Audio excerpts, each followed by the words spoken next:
Hi everyone, and welcome back to the virtual AF Beer Festival, the first virtual AF Beer Festival, and hopefully not the last. Hopefully we'll be able to do something else again, maybe even in real life at some point as well. But it's amazing. I'm joined by Matt, who does the account Guilt-Free Pints, and yeah, he was a big inspiration for me when I first stopped drinking. Looking at his Instagram account, so it's brilliant to have you on. Hi, Matt. Hey, Robin. Cheers. Been following on this this weekend. It's been great so far. So thanks for inviting me on and asking me to be a part. What's been your highlight so far? I love the chat with Big Drop. What it's great session to start off with. I think they're just such.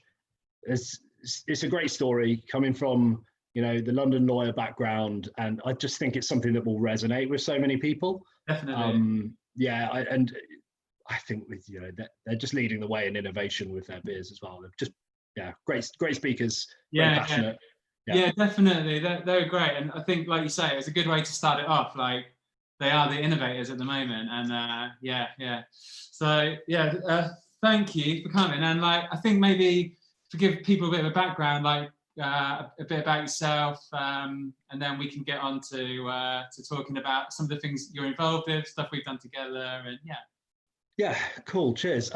So my name's Matt. I stopped drinking sort of more by force rather than by choice back in September 18, when I actually had a heart operation, which I knew was coming, but as a result, I've been on blood thinners ever since. So I've not been able to drink alcohol. Alcohol and blood thinners, bad mix. So yeah, my blood's already thin enough. So if those who know sort of how alcohol works, it does thin your blood a lot more, and it would get all a bit unstable for me. So I basically took the decision to cut out altogether. And since then, I sort of started exploring the world of alcohol. I've always loved beer. Yeah. Were you quite a big drinker before that then? Like I was pretty heavy drinker. Yeah, I think it's fair to say. Like it or not, I think I'm not sure I would have admitted it too much at the time, in all fairness. But looking back, quite a few too many beers. And it wasn't always. Let's be clear. I was never really a craft beer head back then. I've become more of a craft beer head since I stopped drinking alcohol. Oh wow, that's interesting. Yeah. So like, so it wasn't like it wasn't really like you wasn't a world that you knew and that you still craved despite not drinking. It was a whole new world you could discover. Yeah, it was funny. I've always loved beer. I've always loved craft beer, but I would never have sort of considered myself, anywhere close to anywhere close to someone who knows a lot about craft beer and the craft beer scene. You only need to spend 2 minutes on Instagram to know there's just so many beers out there, and it's just a bit ironic really that since giving up alcohol, my love for beer and everything craft has just developed from there. I've got a cupboard full of hops now that I'm trying fun things out with. That's so cool. Yeah, it's a bit bizarre really. You sort of stop drinking but continue drinking. I love that your tagline as well.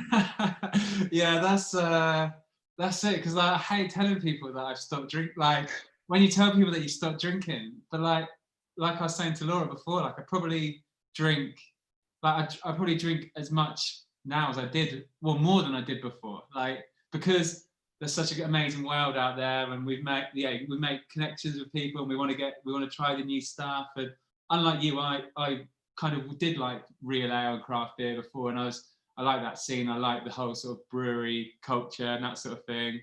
And it was just a really good way for me to continue that by carrying on with the AF beers. And, right. So you're in Amsterdam, aren't you?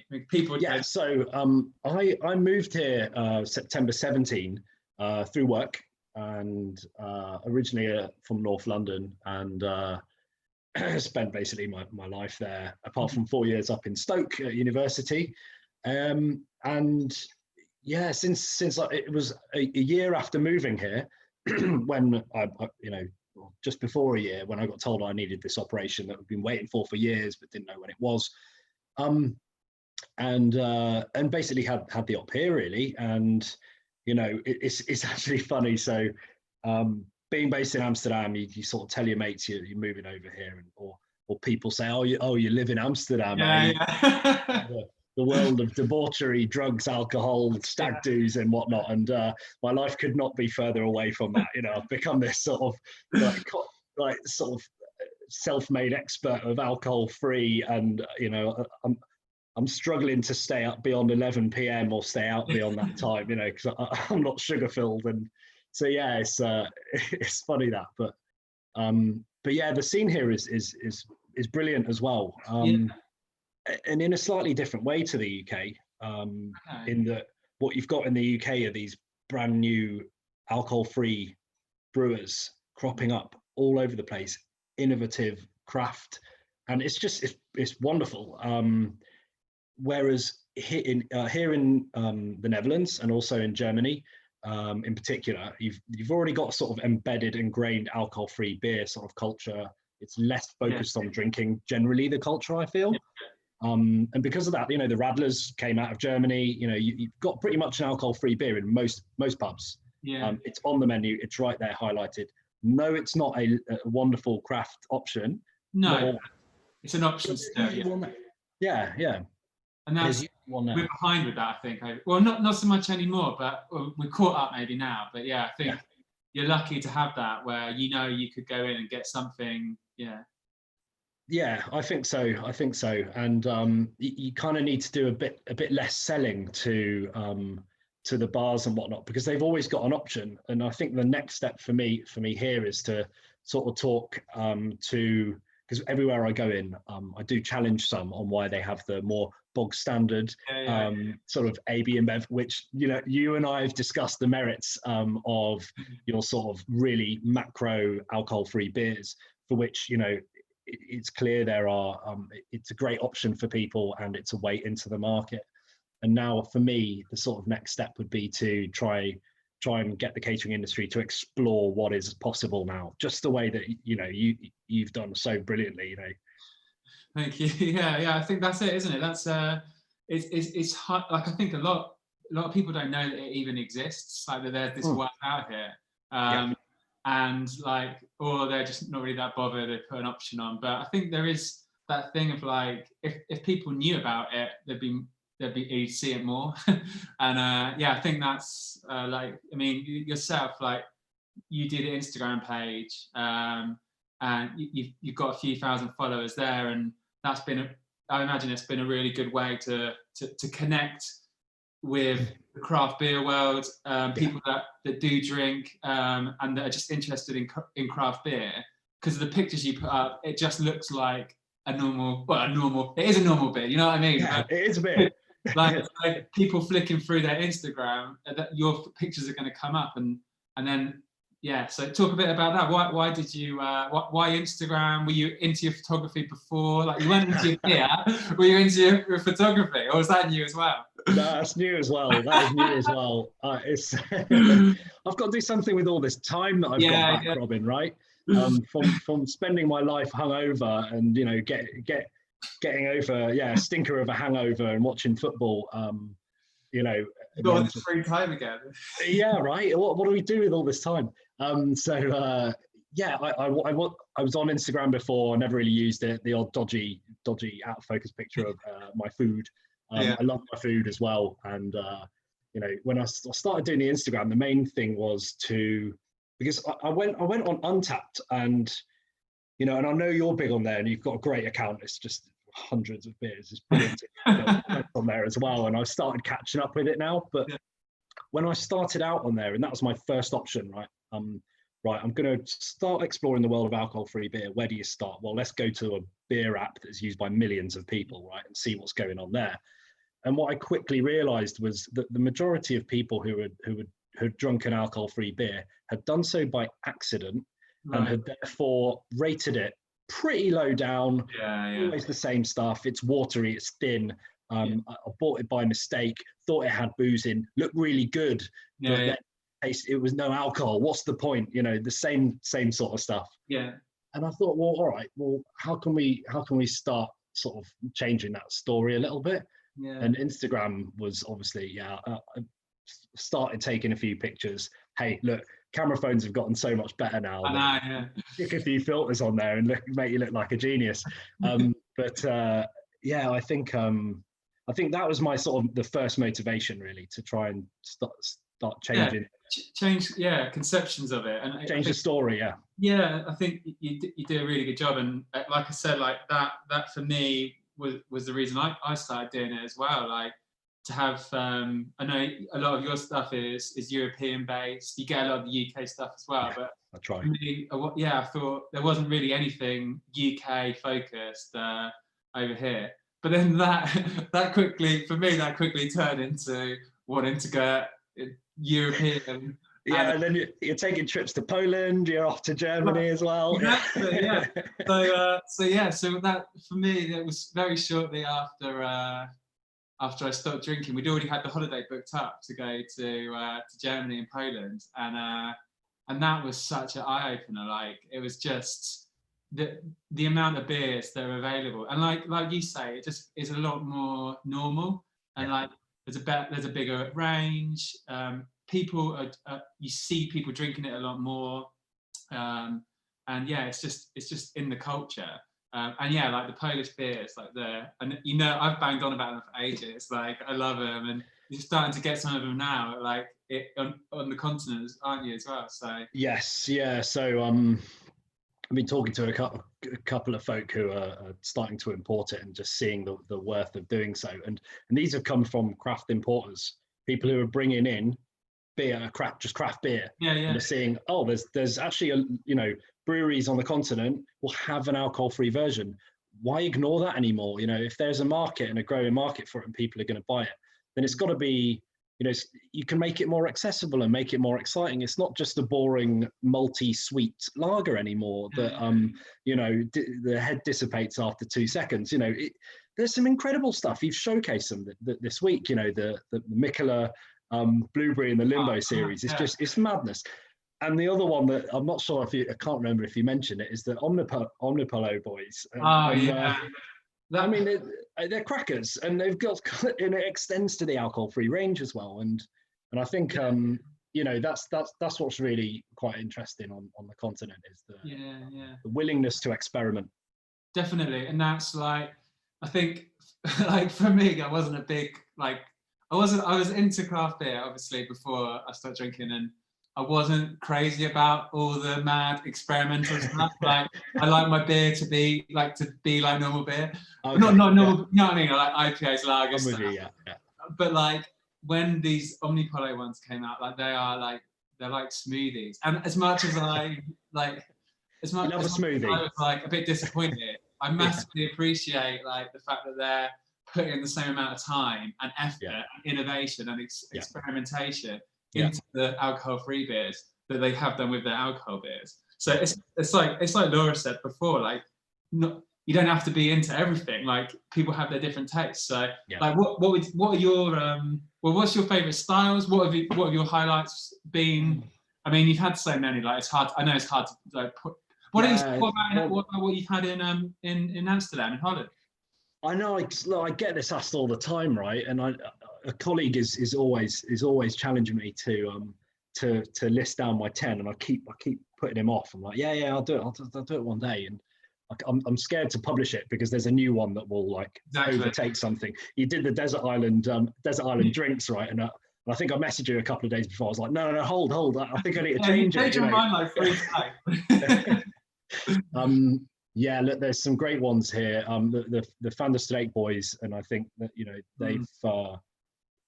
they're exporting now to Australia. There's a couple of Dutchies actually who obviously have got family back here, and they've picked up on it, and they're bringing it over Storywood distributors, and we see a lot of posts on their beer. But they have a Playground IPA, and it's incredible. I mean, it's a complex beer. It's got good malty background. It's got serious hoppy flavors, and it's just the whole package really. And I think you could give that to even the ardent craft fan who's never had an alcohol-free beer before, even if they have, and they wouldn't realize straight away that it's got no booze in. Yeah, definitely, definitely. I love it. That was one of the first ones I had, like one of the first European ones I had, and yeah, it's great. And then when I came to Amsterdam, like seeing it in the cans, oh man, that was so Yeah. good. I think Yeah. I think they're over here now. I think you can get them over here, but I'll try and get some for the monthly pack, like because the cans, Yeah. like, Yeah. people need to get them. They're so nice. Um, like, what's the like? We went. I met up with you in Amsterdam when I was over there, and we had a couple of beers out. Yeah. And we found a bar that had like a pretty good range on. Yeah. But what's the sort of scene in Amsterdam like? Um, Yeah, good question. I think, like I said, so you've got you've got a lot of cafes. You don't really have pubs here, right? A pub, a typical English pub is something I do miss. You know, that smell of sort of stale alcohols that seeped into the floors for years upon years. I oddly do miss that. But we don't really have those here, so it's more a cafe culture. But they'll have a few beers on tap, and you also have some real craft focus bars as well. So like I said, there's usually always one or two options on the menu, on the the everyday menu. But then you've got places like where we visited, Oslo Beers, who will have 4 or 5, including sort of, in particular, the one we went to was the Virgin IPA from Troost, who are based in Vesterpark in Amsterdam.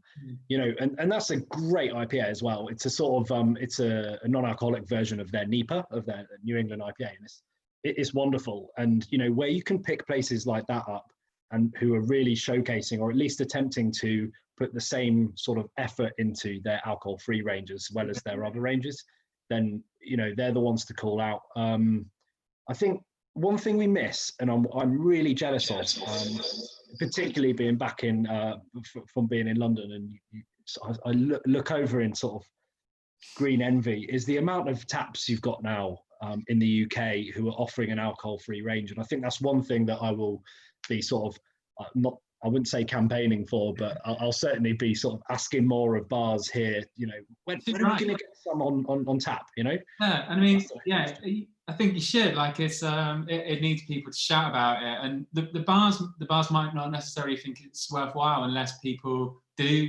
talk about it and bring it up. And I think you're right about the UK. Like, we're lucky. A lot of it at the moment is London focused. So most of the bars, most of the pubs that are carrying a keg are in London. But then we are lucky because we've got BrewDog, who are doing they've got a draft line in all their bars. But I think we're still a way off before we start seeing like a draft line in, I don't know, Stoke. your everyday pubs. Yeah. No offense to my Stokey friends if you're watching. I'm sure you'll get there. I think we are lucky, and we're getting there. And like the stuff that, like, I know Big Drop are putting their kegs out, and Lucky Saint and stuff. So yeah, hopefully, actually BrewDog at the moment, because obviously they're not open, you can get a can delivered to your house of draft, like hazy or whatever. So nice. All right. Yeah. Well, they've just opened 2 days ago. They've just opened the biggest bar in Rotterdam. Oh wow! And they haven't had, so BrewDog haven't had a base in the Netherlands. So 2 days ago they opened, which prompted me to message them immediately asking what they have on tap. The answer was nothing, so that was disappointing. But they've got the cans. I'll continue to challenge them on it, and they've got, I think, I don't know, 15, 20 taps. So the response was positive. It wasn't a brush off, but I'm hoping that we will get some AF on tap there. Yeah. Yeah. Well, it's funny you mentioned that. It ties in a couple of things. My friend lives in Cardiff, and he likes the alcohol-free beers. He drinks as well, and he just lobbied his BrewDog to be like you need to do it. Like he like threw all our accounts at people, like look how popular it is. And yeah, now they got it, and like before the sort of wave everywhere getting it, they managed to get it on. And I think it's just like highlighting that it's a big deal now, and people will pay for it, and they'll pay the same price. Like it's not that much cheaper. Like it's the same as normal beer. So yeah, well, but that's a fair topic, right? I think price point of craft. A lot of people get in touch with me and they say, "Oh, I'd love to get all these brews, and but I can't really justify it."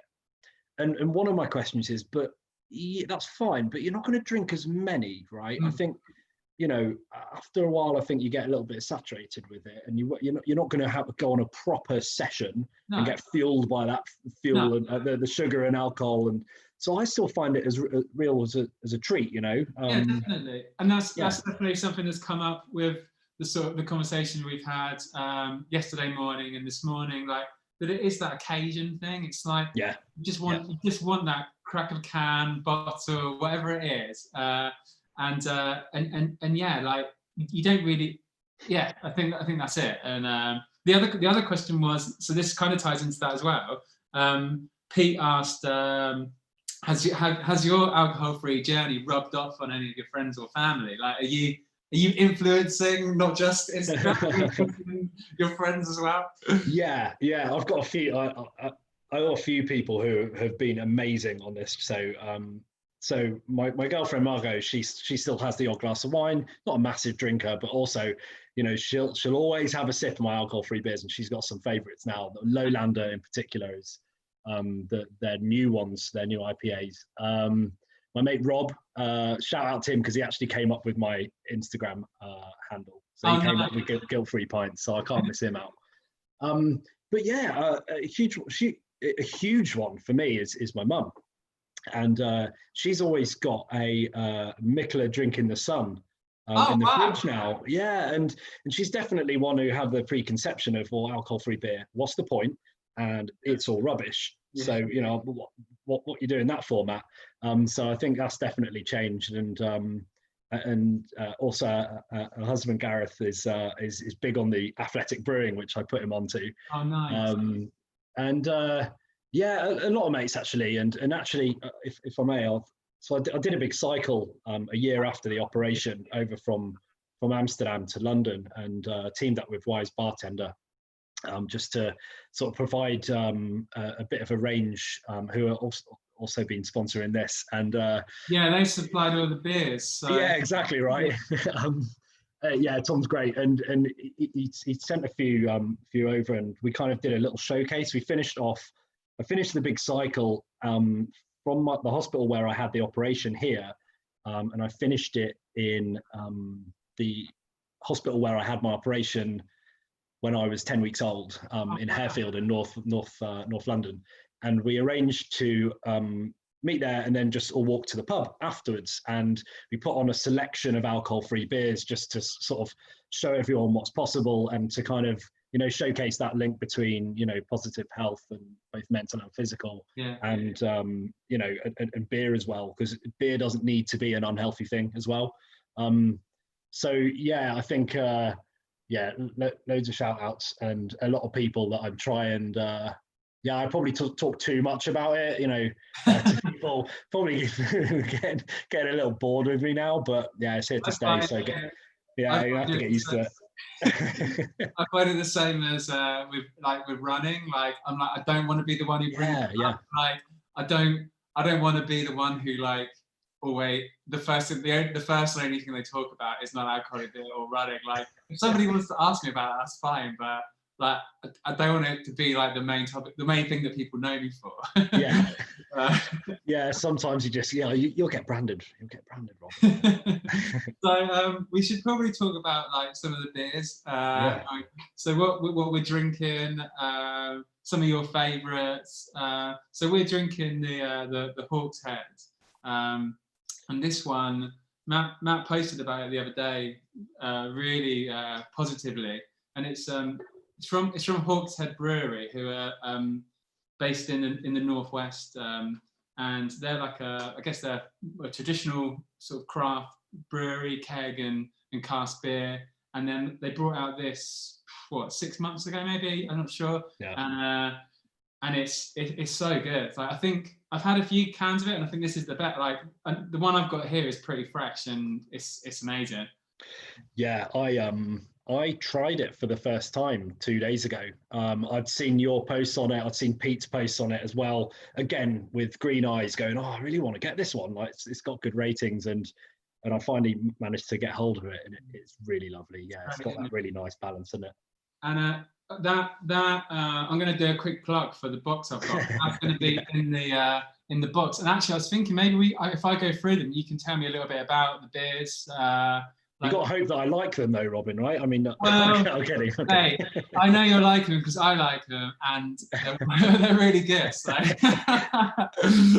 putting you on the spot now. I have to see if you're, you're lying. But obviously, we've got the Hawk's Head, which is what we just spoke about. It's brilliant. We've got this one. I don't know if you've had that yet, Matt. I haven't. Is that the Dropkick rebranded, or is that a new beer? Well, it is. It's an iteration of Dropkick. Oh, okay. I had the bottle of Dropkick yesterday, and I had the can after, and the can is better. Like it's crisper. You still got that sour, but like it's with the old Dropkick I had, it had a bit of a strange aroma, not really to my taste. And with the can, it's just it's fantastic. We've got a few Germans. I don't know whether you have had this one. Yeah, that's from the, is it Schopper? I don't know. We'll get I'll get lambasted for my pronunciation, but yeah, I'm a big fan of that one. I had that really early on as well in my journey. It's Berlin. It's called No Juice, and it's proper IPA, that one. This one, I know I've seen you post about this one as well. Now, this one I don't think it's been available in the UK until now, and it's another IPA. What do you think of this one? That is delicious. I posted on that probably a couple of weeks ago. Some of these beers, Robin, I have sitting in a cupboard, and I finally get around to it, and I'm like, what was I doing drinking to drink this one? You know, that's lovely. That is, really quite unique as well. Yeah, so when I had this one, I thought it was I kind of thought I could compare it to things that people knew, and it's got a little bit of cross between maybe Brooklyn in it. Like I think it's got that sort of caramelly and it's a bit hoppier. And like if you like Brooklyn or like Adnams, a bit like a zooped up Adnam, the ghost ship. Like I think it's fantastic. And then we got the branding on these. I absolutely love it. And when I saw these in Berlin, I bought the whole range. And it's mad. I don't think there's another non-alcoholic beer, another sea salt non-alcoholic beer. That's a strong one. That is. I've usually got one in the fridge. Actually, I really like that. Yeah. I've got the whole range of them. So great. Together. And then obviously like the classic. You mentioned this one before. Yeah, absolute classic now. Absolutely. You know, I've seen it in cans in the US. I'd love to try it from the can. Yeah. So they're the 6, and then today I put up on the website. I put up some extra beers that people can, if you sign up to the club, the monthly club. There's like 5 other beers, and I put up this one, which I don't know if you've had it, but you've got to get it. Like you're only in Amsterdam, you can go to Germany to get this because not right now, but not right now. It's a coffee. It's the Nittenor guys again. Oh wow. And it's a coffee porter, and it's sensational. I know you like. Actually, that was one of the questions. Actually, Mark Million Bears.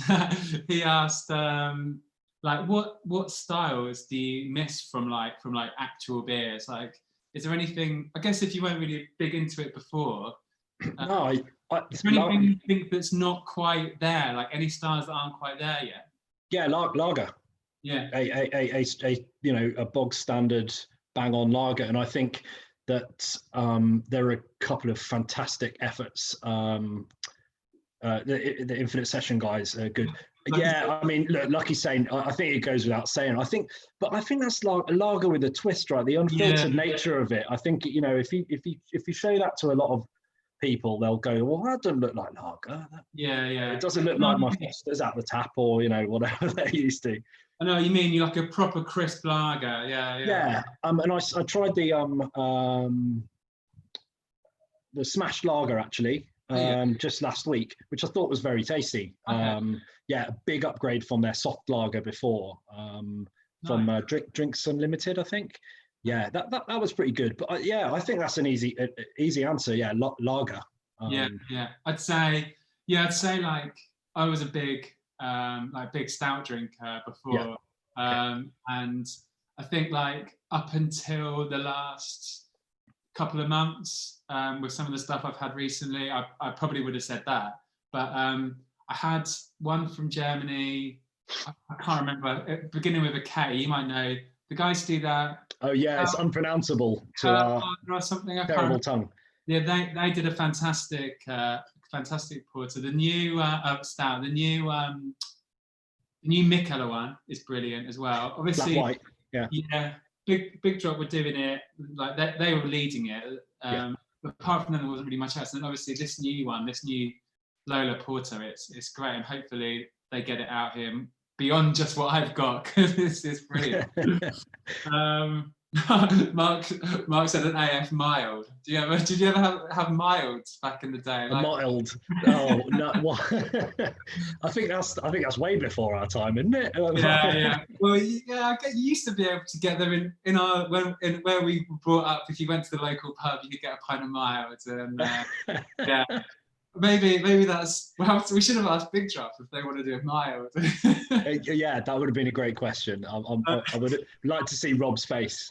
Yeah, we'll stick to the double dry hop. Yeah, right. Before we go, because we've done half an hour, I could talk to you for ages. But, I know.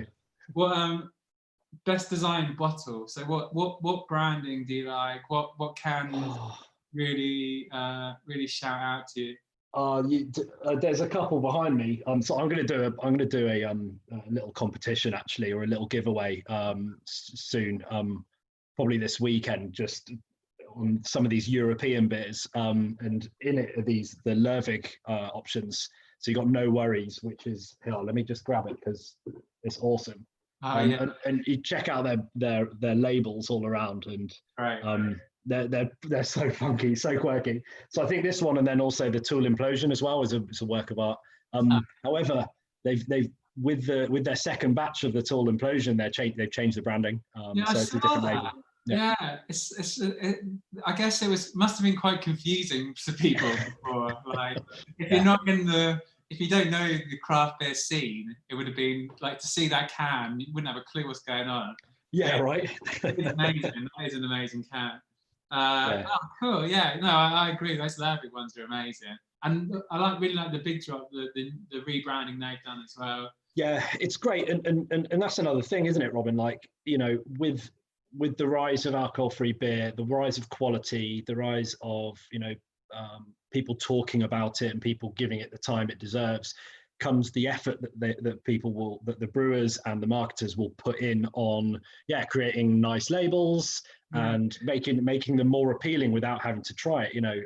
Appealing off the shelves is a big part of why people choose products, right? And just to have the same branding as their alcoholic product but in a slightly different color, that we'll see that being phased out, right? I think it's gonna get its own market in its own right, Absolutely. With that will hopefully be the designs. No, definitely. I think people expect more now. Like it's no longer seen as a lesser brand, like a lesser product. Like people are willing to spend the money on the cool branding and as well as the beer itself. So yeah.